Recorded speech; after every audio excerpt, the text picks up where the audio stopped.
And breaking news, former President Donald Trump appears in a New York courtroom pleading not guilty to a 34-count felony indictment. Prosecutors say Trump conspired to illegally influence the 2016 presidential election through a series of hush money payments.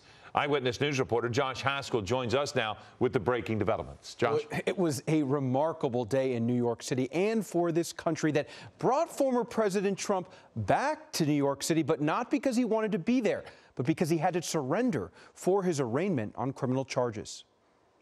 For the first time in U.S. history, a former president arrested and arraigned on criminal charges. Donald Trump pled not guilty to 34 felony counts of falsifying business records.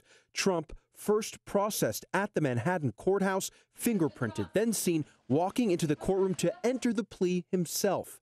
The former president quiet as he left the courthouse to fly home to Mar-a-Lago, his attorneys blasting the indictment.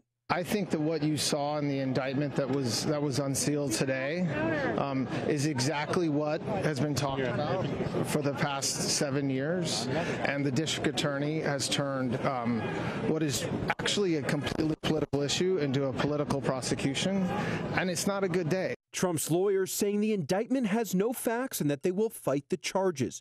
Manhattan District Attorney Alvin Bragg saying Trump's crimes are related to the 2016 election, to hide damaging information from voters. For 9 straight months, the defendant held documents in his hand containing this key lie, that he was paying Michael Cohen for legal services performed in 2017.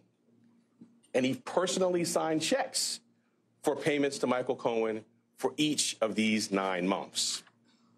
In total, the grand jury found there were 34 documents with this critical false statement. Bragg said one of the 3 people paid to keep quiet was adult film star Stormy Daniels, and that the reason Bragg is bringing this case now, even though his predecessor and federal investigators did not, is because of more evidence and additional witnesses. These are felony crimes in New York State, no matter who you are. We cannot and will not normalize serious criminal conduct.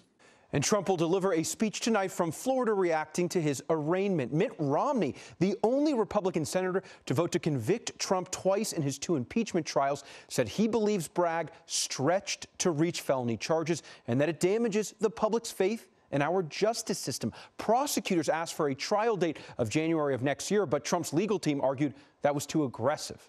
Hello, I'm Mark Brown. Get more great ABC7 content by clicking the subscribe button for our YouTube channel. And download the ABC7 Los Angeles streaming app on Fire TV, Android TV, Apple TV, and Roku to watch on your TV.